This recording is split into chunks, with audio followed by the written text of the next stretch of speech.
ಬಂದಿರೋದು ಸೋಲೋ ಆಗಿ ಒಬ್ನೇ ಹೊಡೆದಾಕ್ತೀನಿ. ನನ್ಗೆ ಯಾರ್ಯಾರು ಹಾಕಿದಾರೋ ಇವನ್ನೆಲ್ಲ ಮನೆಯಿಂದ ಆಚೆ ಕಳಿಸ್ಬಿಟ್ಟೆ ನಾನು ಆಚೆ ಕಾಲಿಕೋದು. ನಾನು ಹೇಳ್ತೀನಿ ಇವನು ಆಚೆ ಕಳಿಸ್ಬಿಟ್ಟೆ ನಾನು ಕಾಲಿ. ಇದು ಆಕ್ಚುಲಿ ಚೆನ್ನಾಗಿರೋದು ಅಂದ್ರೆ ಗಿಲ್ಲಿಗೆ.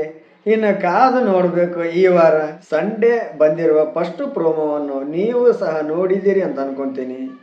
ಅದರಲ್ಲಿ ಒಂದು ಟಾಸ್ಕ್ ಅನ್ನೋಕ್ಕಿಂತಲೂ ಸುದೀಪ್ ಸರ್ ಒಂದು ಚಟುವಟಿಕೆ ಕೊಟ್ಟಾರ. ಮನೆಯ ಸ್ಪರ್ಧಿಗಳಲ್ಲಿ ಯಾರ್ಯಾರ್ದು ಪಾಪದ ಕೂಡ ತುಂಬಕ್ಕೆ ಬಂದಿದೆ ಅಥವಾ ತುಂಬಿದೆ ಅಂತೇಳಿ ಅವ್ರುಗಳ ಮುಂದಿರುವ ಗ್ಲಾಸಿಗೆ ಆ ಕಪ್ಪು ನೀರನ್ನು ಸುರಿಬೇಕು ಅಂತ ಇದು ಚಟುವಟಿಕೆ ಇರೋದು. ಇನ್ನು ಪಾಪದ ಕೊಡ ಅಂದ್ರೆ ಇನ್ನು ಬೇರೆ ಬೇರೆ ಇನ್ನೇನೇನೋ ತಿಳ್ಕೋಬೇಡಿ. ಜಸ್ಟ್ ಒಂದು ಇದು ಮನೆಯಲ್ಲಿರುವ ಸ್ಪರ್ಧಿಗಳ ಗೇಮು, ನಡವಳಿಕೆ, ಇನ್ನಿತರ ಚಟುವಟಿಕೆಗಳಿಗೆ ಪಾಪದ ಕೊಡ ಅಂತ ಹೇಳಿರಬಹುದು. ಮನೆಯವರು ತಮಗೆ ಅನಿಸಿದ್ದ ಸ್ಪರ್ಧಿಗಳಿಗೆ ಹೋಗಿ ಕಪ್ಪು ನೀರು ಸುರಿತಾ ಇದ್ದಾರೆ. ಇನ್ನು ಗಿಲ್ಲಿ ಕಪ್ಪು ನೀರನ್ನು ರಜತ್ಗೆ ಸುರಿತಾ ಇದ್ದಾನೆ. ರಜತ್ ಅವರು ನಾವುಗಳು ಯಾರು ಗೇಮೇ ಆಡಲ್ಲ, ಗೇಮಿನ ರೂಲ್ಸ್ಗಳೇ ನಮ್ಗೆ ಯಾರಿಗೂ ಅರ್ಥ ಆಗಲ್ಲ ಅಂತ ಹೇಳ್ತಾನೆ. ಹಾಗೂ ರಜತ್ನ ಮಾತಿನ ಪದ ಬಳಕೆ ಸರಿ ಇಲ್ಲ ಅಂತೇಳಿ ಗಿಲ್ಲಿ ರಜತ್ಗೆ ಕಪ್ಪು ನೀರನ್ನು ಸುರಿತಾನೆ.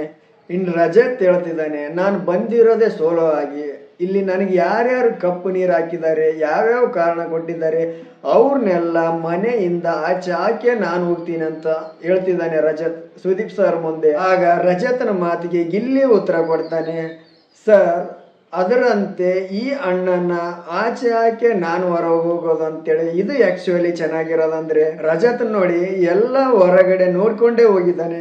ಗೆಲ್ಲೋ ಸ್ಪರ್ಧೆನ ಆಚೆ ಹಾಕ್ತೀನಿ ಅಂತ ಹೇಳ್ತಾನಲ್ಲ ರಜತ, ಗಿಲ್ಲಿಗೆ ಅಂತ ಹೇಳೇನಂತಲ್ಲ, ಎಲ್ರಿಗೆ ಸೇರಿಸಿ ಹೇಳೇನಷ್ಟೇ. ನಾನು ಗೇಮ್ ಆಡೋರಿಗೆ ಗೇಮ್ ಅರ್ಥ ಆಗಲ್ಲ ಅಂತ ಹೇಳಿನಿ, ಆದ್ರೆ ಗಿಲ್ಲಿ ಯಾವ ಗೇಮನು ಆಡಲ್ಲ, ಗಿಲ್ಲಿನ ಉದ್ದೇಶ ಆ ಮಾತು ಹೇಳಿಲ್ಲ ನಾನು ಅಂತೇಳಿ ರಜತ್ ಹೇಳ್ತಾನೆ. ಆಗ ಗಿಲ್ಲಿ ಹೇಳ್ತಾನೆ, ಸರ್ ಫಸ್ಟ್ ಟಾಸ್ಕ್ ಅಲ್ಲಿ ಒಂದೇ ಒಂದು ಬಾಲ್ ಸಹ ರಜತ್ ಅವ್ರ ಕೈಲಿ ಹಾಕಕ್ಕಾಗಿಲ್ಲ, ಅವರು ಸಹ ಗೇಮ್ ಹೇಗ್ ಆಡ್ತಾರೆ ಅಂತ ನಾವು ಸಹ ನೋಡಿದೀವಿ ಅಂತ ಗಿಲ್ಲಿ ಹೇಳ್ತಾನೆ. ಬಹುಶಃ ರಜತ ಅಶ್ವಿನಿ ಹಾಗೂ ಧ್ರುವ ಅಂತ ಅನ್ಕೊಂಡಿರ್ಬೇಕು ಅನಿಸ್ತದ. ಯಾಕೆ ಅಂದ್ರೆ ಅಲ್ಲಿರೋದು ಗಿಲ್ಲಿ. ರಜತ್ ಅವರು ಫಸ್ಟ್ ಎಂಟ್ರಿ ಆದ ದಿವಸ ಅಥವಾ ತಿರುಮರ್ ದಿನ ಗಿಲ್ಲಿಯ ಫ್ಯಾನ್ಸ್ಗಳಿಗೆ ಎದುರಿ ತನ್ನ ಇನ್ಸ್ಟಾಗ್ರಾಮ್ ಪ್ರೊಫೈಲಲ್ಲಿ ಕಮೆಂಟ್ಸ್ಗಳನ್ನೇ ಬಂದ್ ಮಾಡಿದ್ದ. ಆ ಲೆವೆಲಿ ಗಿಲ್ಲಿ ಅವಾದ.